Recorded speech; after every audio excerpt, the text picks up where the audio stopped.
Imagine not being able to read the paper because your hands were shaking.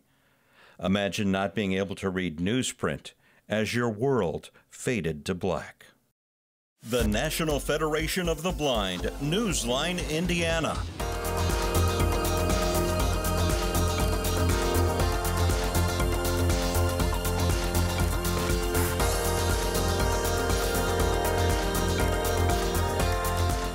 With your host, Lee Martin, and co-host, Florence Myers-McSwine.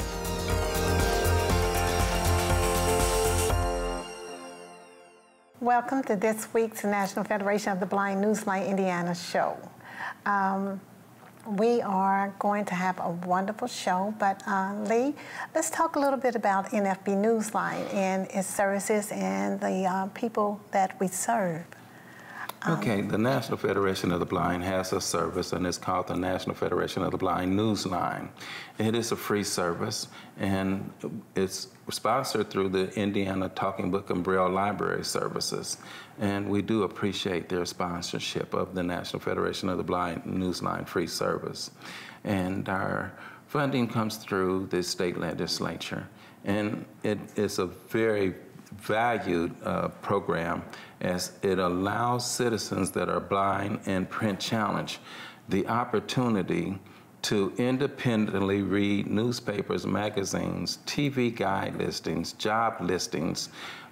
Things that are so important to us as blind citizens may sound frivolous to those that can actually pick up the paper, pick up a magazine, and read, but to us, it means the world.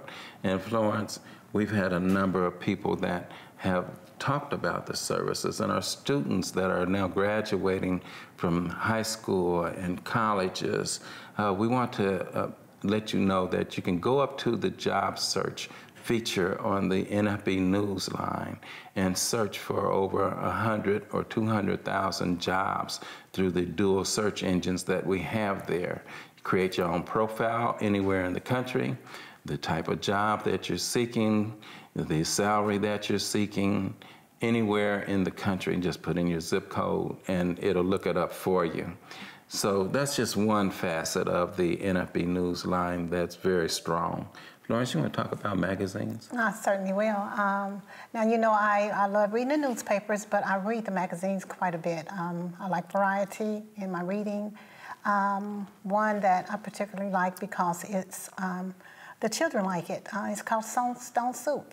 And Stone Soup is a magazine that allows the children to read, write articles, get the articles published in the magazines, and a lot of children really enjoy that one. And I particularly like WebMD. I get a lot of information about conditions that we face. Mental fitness. I love Shape magazine as well. Reader's Digest is a great magazine.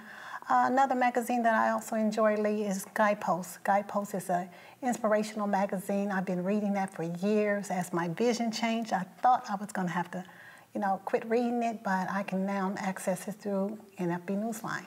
Well, you also mentioned Reader's Digest, so if you're in tune with Reader's Digest, that must mean you're in tune with the AARP magazine as well, right? Okay, just threw me under the bus. But yes, I am a senior citizen, so yes, I also read AARP magazine. I get a lot of information about things for seniors, as well as coupons and a lot of services that apply to me. So yes, Lee. So, and also just want to mention that there's over 500 publications that individuals can read. In the state of Indiana, we have 17 newspapers around the state that you can read, as well as the Chicago Tribune and a lot of the Times, the Wall Street Journals, and all the Times throughout the country. So we just take the time and watch our commercials and get the information that you need, and we will be right back after. I am a blind vendor, and one of the things that I truly miss is reading Vending Times magazine. Hoosiers can hear Indiana magazines, circulars, national magazines, and information from across the globe. Learn more by calling 855-963-6476 or visit nfbnewsline-in.org. It is a fantastic service. Subscribe free to NFB Newsline today. We are the nation's blind, and we read NFB Newsline.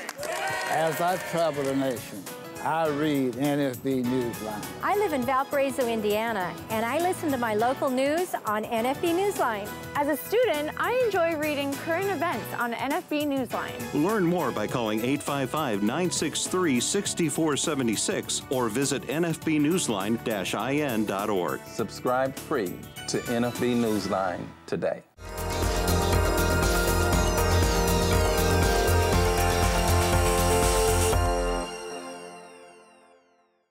Welcome back to this week's National Federation of the Blind Indiana show. So we have a continuation of last week's show for those who were able to see the show. We had a wonderful show, and for those that did not, we're going to introduce our guest today, who was on the show last week, Miss Loretta Dalton. And Loretta, thank you again for being our guest. Thank you. And Loretta, you are a community social worker? Yes. Okay. And tell me a little bit about what you do. As a community social worker, I work with families, women and children. We focus on pregnant women because the goal is to have healthy babies and healthy mothers. We work with children to make sure children are healthy as well, that they're not in an abuse situation, that they're in a safe place. We also work with adults. We work with those who have medical problems and need medicines.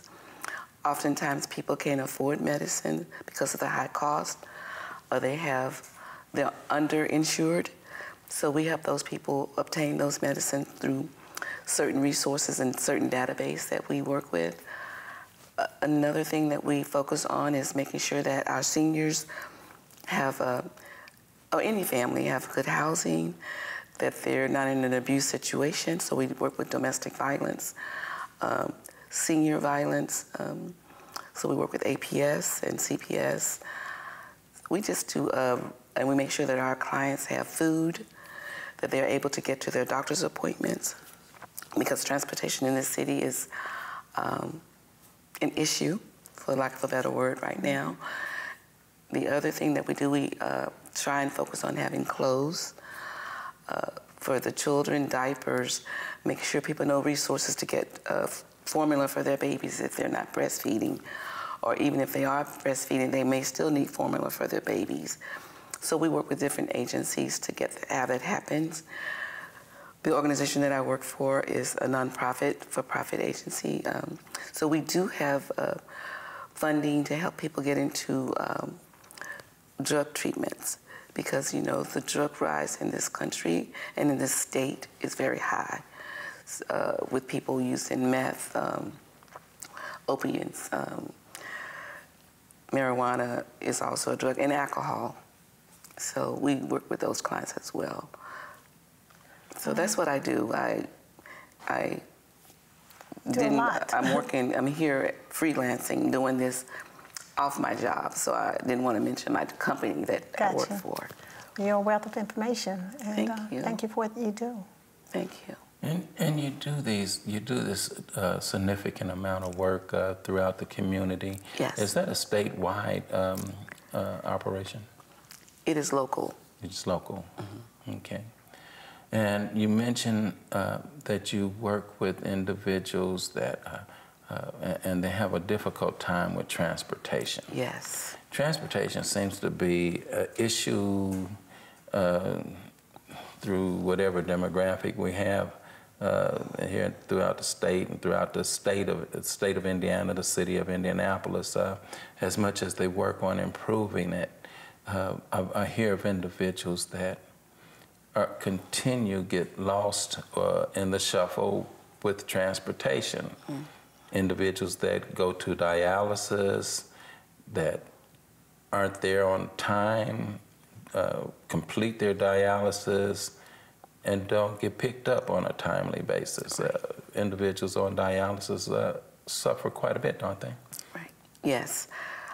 What has happened, my husband was on dialysis, and sometimes he would get off dialysis and have to wait 2 hours for a ride to come get him. And the problem with it is there's not enough providers to do transportation. Because if you're in a wheelchair, you have to have a certain type of vehicle to pick that person up. If that person can't walk, you have to have an addition type of vehicle to pick that person up. And not to mention that I believe that some of the cab services overbook, and they have clients waiting. The cost of transportation is another issue for those who don't have Medicaid, so they have to pay out of pocket. So I don't know a solution, I don't have an answer, but I do know that there's a problem. With the organization that I work for, we do have a service that we use to help pick clients up to bring them to urgent appointments. So we do that for our clients. We do have bus tickets. I'm sure a lot of other organizations, not just the one that I work for, have bus tickets, but a person will need to know how to work the bus line. And the bus line, oftentimes you have to walk several blocks to catch the bus. Then you have to wait in the outside. And if you have lupus, as we were talking about, we can't be in the sun that long. And we definitely cannot be in the cold that long, because cold is not good for us as well. So those are issues that people with dialysis have. They're already tired, they're drained, and at that moment, they should go home and rest, go someplace and rest, and I have to wait on transportation. So I don't have an answer for, a solution for the issue in Indianapolis. Well, I just see that there's a lot of information and a lot of agencies that are trying to confront the issues. I know SACOA is trying to confront the issue with vouchers and using Uber and Lyft. I know that that's on the table. I hope so, because SACOA did, we were in SACOA, because my husband and I, we were a team. They do have a program called Way to Go, and sometimes they came on time and sometimes not, but it was a great thing to have because the cost was very, very reasonable. Knowing that you would get home and get picked up was a help to the clients, to us as a family. So speaking as a consumer, SACOA did help us in that regard.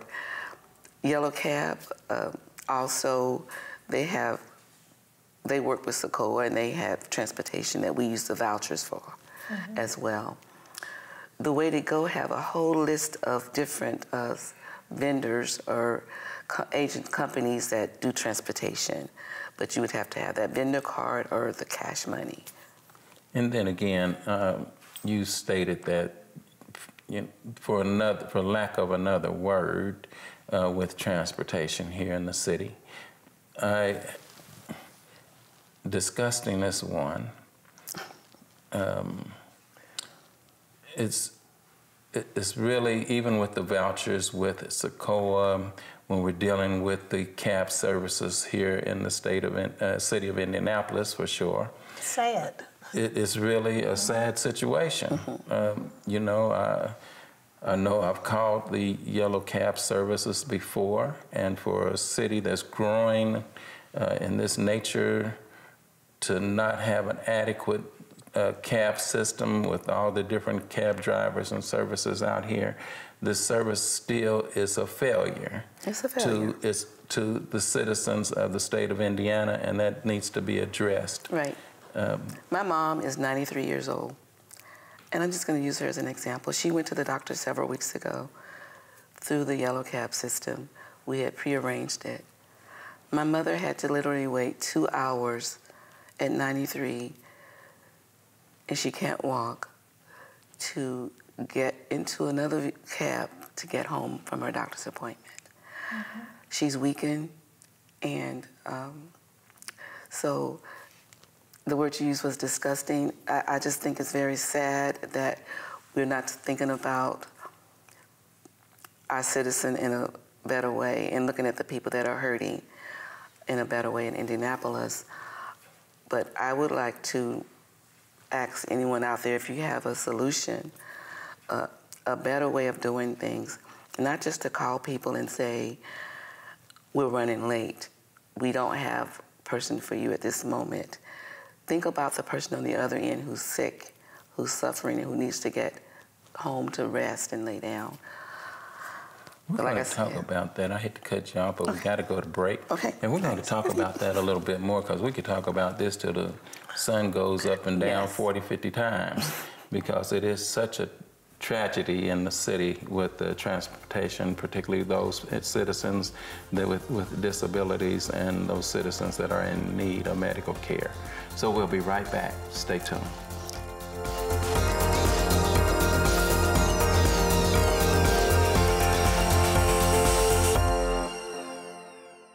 If you or someone you know is visually impaired or print challenged, the National Federation of the Blind has a resource you need. I use NFB Newsline when reading Hammond Northwest Times. Using NFB Newsline, I read the Christian Science magazine. Dad, you read Jerusalem Post, too. Learn more by calling 855-963-6476 or visit nfbnewsline-in.org. Live the life you want. Read NFB Newsline. It's free. With my failing eyesight, I'm not able to read regular newspapers, and I'm not able to keep up with obituaries. I've been a homemaker all of my life, but since my vision has failed, I wish I could read my favorite magazines. Have you heard of the NFB Newsline? Learn more by calling 855-963-6476 or visit nfbnewsline-in.org. Subscribe free to NFB Newsline today.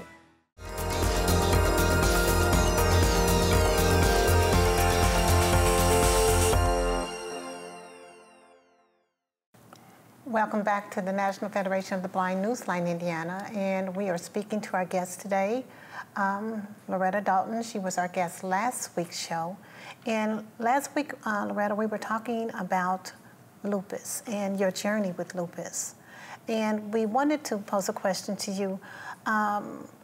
Can people with lupus actively work? Yes. I work 80 hours I work 40 hours a week. I enjoy what I do. The thing with lupus, you have to find a job that you can do and still stay healthy and not have as many flare-ups. Some people go on disability with lupus, but for me, working has, I think, improved my health because I'm around people, I'm helping, and when you help someone, it reduces your stress on yourself. So, yes, you can definitely work. Okay. Now, for those who are not aware of lupus, as I understand it is an autoimmune condition that affects your good cells. And the question I'd like to ask is lupus contagious? No, it is not contagious. Lupus is something they do not know on certain types of lupus how it happens. Some people think you may have had an injury that caused the confusion, I would call it, in your immune system with the good cell, the bad cells not recognizing, the white cells not recognizing the red cells. That's good. So other people may be genetics. Someone in their family may have it before them. A medicine can cause you to have lupus. And once you're off that medicine, the lupus over time will go away. There's another type of lupus that is not talked about, is the fetal, when the baby is in the womb. The baby's born and the baby may have a rash on their skin. Their blood count will be not good. But over time, within like a year, the baby should be normal. Some people say 8 months to 18 months, depending on what you read. Does that mean that the child will have lupus later on in life? Not necessarily, no.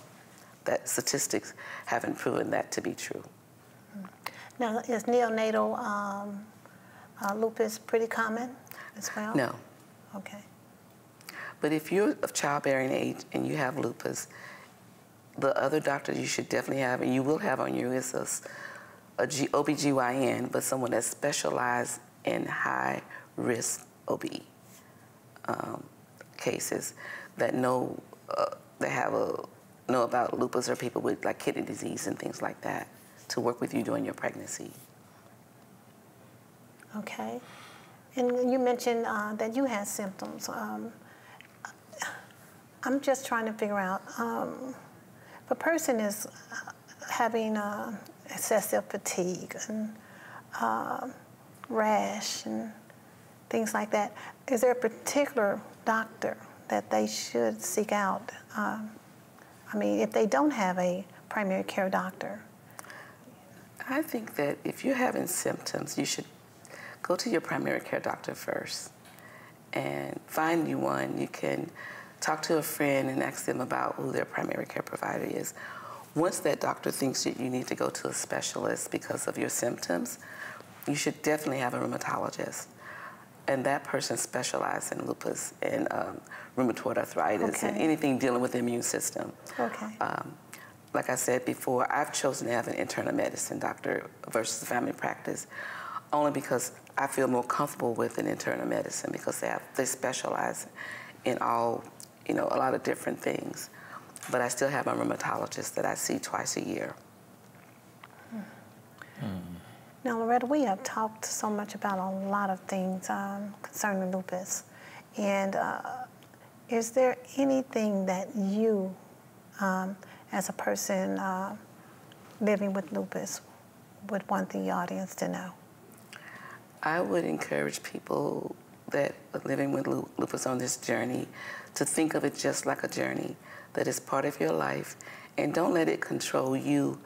You take the driving chair with this seat.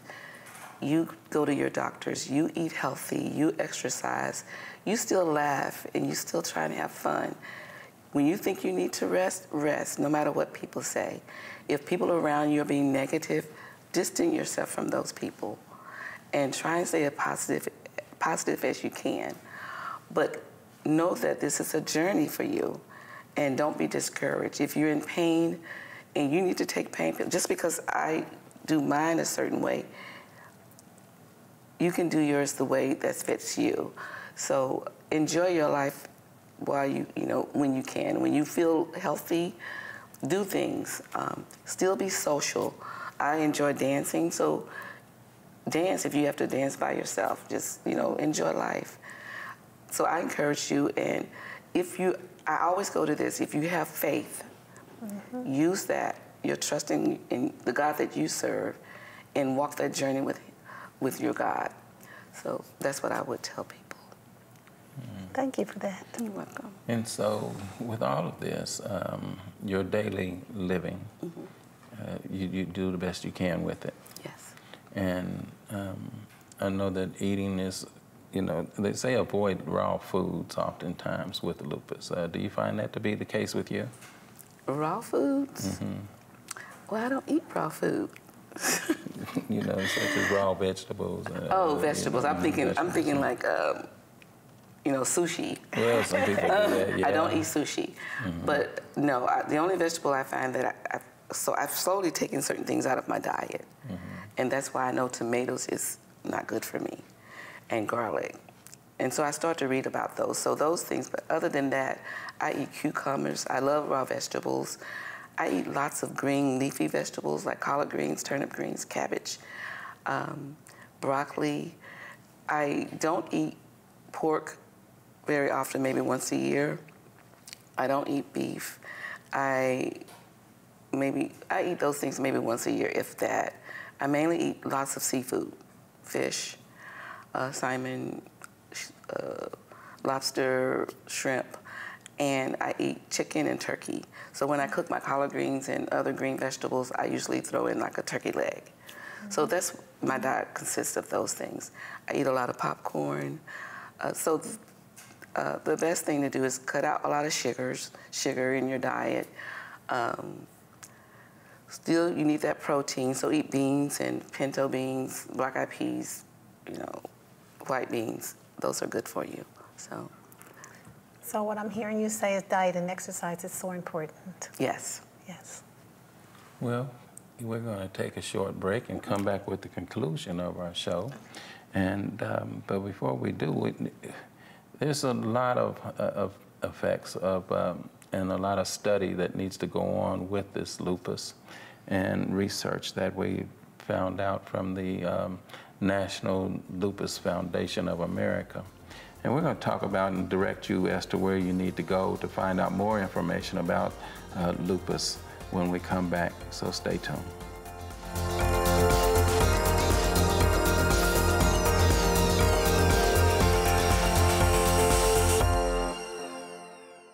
The National Federation of the Blind knows that blindness is not the characteristic that defines you or your future. Every day we raise the expectations of blind people because low expectations create obstacles between blind people and our dreams. You can live the life you want. Blindness is not what holds you back. I'm Danny Wayne Beamer, Program Manager of the Elder Blind Program at the Will Center in Terre Haute, Indiana. I introduced the NFB Newsline to seniors in 13 southwestern counties in Indiana. I also utilize the NFB Newsline for my radio station public affairs shows. The NFB Newsline, experience it today. Learn more by calling 855-963-6476 or visit nfbnewsline-in.org. We are the nation's blind, and we read NFB Newsline.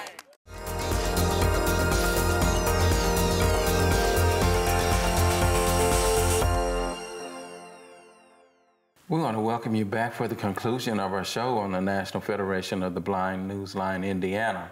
And we want to thank Ms. Loretta Dalton for coming on to the show today. Thank you.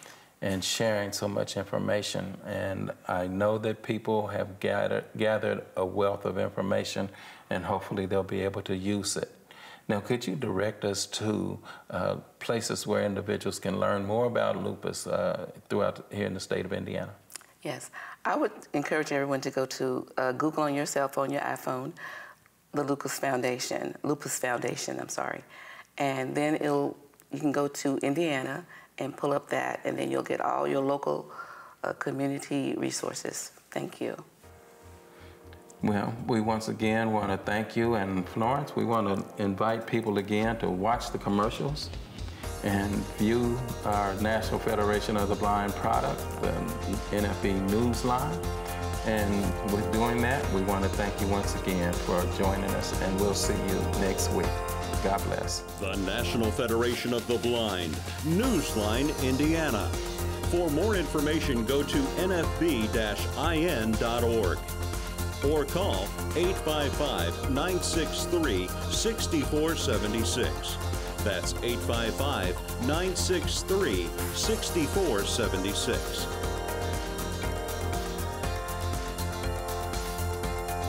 The National Federation of the Blind encourages you to live the life you want.